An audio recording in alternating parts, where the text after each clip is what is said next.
नमस्कार मंडळी, आयशाच मराठी रेसिपीमध्ये तुम्हा सर्वांचं अगदी मनापासून स्वागत. तर मंडळी, आज आपण स्वीट कॉर्नच्या ज्या पापड्या असतात त्याचा चाट बनवणार आहोत. तर त्यासाठी सुरुवातीला काय करायचं आहे, ज्या काही मक्याचे पोहे बाजारात मिळतात ते आपण तेलामध्ये असे व्यवस्थित तळून घेणार आहोत. तर तेल व्यवस्थित गरम झाल्यानंतर हे कच्चे मक्याचे पोहे मी तेलात तळून घेते. तर तुम्ही बघू शकता या पद्धतीने ते तेल गरम झालेलं असलं की तेलात टाकल्यानंतर लगेच छान असे फुलतात. तर याचा आपण चाट बनवणार आहोत. अतिशय चविष्ट असा लागतो. तर हा संपूर्ण असा तळून घ्यायचा आहे, तुम्ही बघू शकता. तर अगदी हलकीशी भूक असेल आणि झटपट असा चाट आयटम खायचा असेल तर हा चाट नवीन पद्धतीचा नक्की तुम्ही घरी बनवू शकतात. अगदी झटपट होतो. तर या पद्धतीने आता हे मक्याचे जे पोहे असतात कच्चे मी घालून घेतले आणि हे आता मी तळून घेणार आहे. तर या पद्धतीने हे असे तळून घ्यायचे. तुम्हाला जितके बनवायचे त्यानुसार, मला एक बाउल बनवायचं होतं तर त्यानुसार मी हे तळून घेते.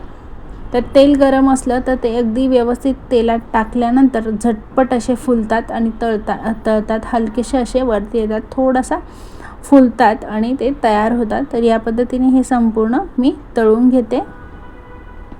तर या पद्धतीने हे तळून घ्यायचे आणि यानंतर आता यामध्ये आपण चाट आयटम घालून घेणार आहोत. हे अगदी झटपट असं तुम्ही बनवू शकतात खायला दुपारच्या वेळेस किंवा दुपारच्या चहाच्या वेळेससुद्धा तुम्ही हे आयटम बनवू शकता. मक्याचे पोहे बाजारात सहज उपलब्ध होतात. तर हे पोहे मी घेतले. आता यानंतर इथे मी हे ब्राऊन चणे शिजवून घेतले कुकरमध्ये. हे 7 ते 8 तास भिजत घातले होते आणि मीठ हळद घालून हे शिजवून घेतलेले आहे. हे आपण ह्या मक्याच्या चिवड्यामध्ये म्हणजे या चाटमध्ये घालणार आहोत. तर हे चवीला अतिशय छान लागतात. त्यासाठी हे बनवून घ्यायचे. कुकरमध्ये 5 ते 7 शिट्ट्या करून घ्यायच्या. 7 ते 8 तास भिजवून घ्यायचे. त्यानंतर कुकरमध्ये हळद, मीठ आणि हिंग घालून शिजवून घ्यायचं आहे. आता मी हे चाट बनवणार आहे. त्यासाठी हे जी तळून घेतलेले मक्याचे पोहे होते ते मी यामध्ये घालून घेतले. यानंतर यामध्येच आता आपण पुढची सामग्री घालणार आहोत. तर यामध्ये आता आपण कांदा घालून घ्यायचा आहे.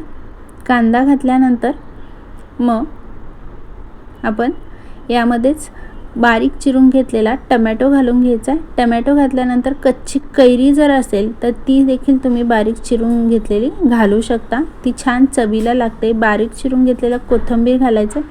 कोथिंबीर घातल्यानंतर बारीक चिरून घेतलेले मी काकडी देखील घातलेली आहे. आणि यानंतर जे काही उकडून घेतलेले ब्लॅक चणे होते, ते काळे चणे, हे देखील मी यामध्ये घालून घेतलेले आहे.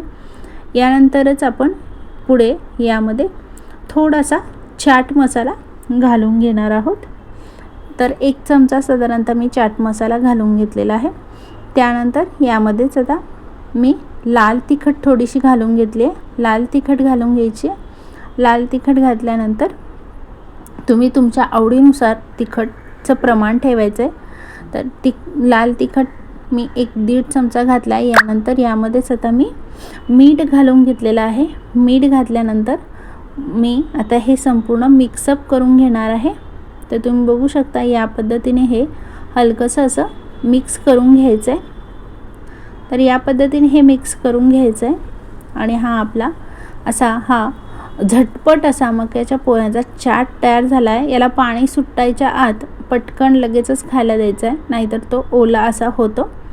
तर हा तुम्हाला कसा वाटला याबद्दल मला कमेंट करून नक्की सांगा. जर हा मक्याच्या पोह्याचा झटपट चाट जर आवडला असेल तर नक्की लाईक करा आणि अशाच नवीन रेसिपी बघण्यासाठी पटकन चॅनलला सबस्क्राईब करून बेल आयकॉनला क्लिक करा. तर मंडळी, हा चणा चाट म्हणजे मक्याच्या पोह्याचा चाट एकदा तरी नक्की ट्राय करून बघा. आणि अशाच नवीन रेसिपींसाठी चॅनलला तुम्ही नक्की सबस्क्राईब करा. पुन्हा भेटूया आपण एक नवीन रेसिपीसोबत. तोपर्यंत तुम्ही स्वस्त खा आणि मस्त राहा. धन्यवाद.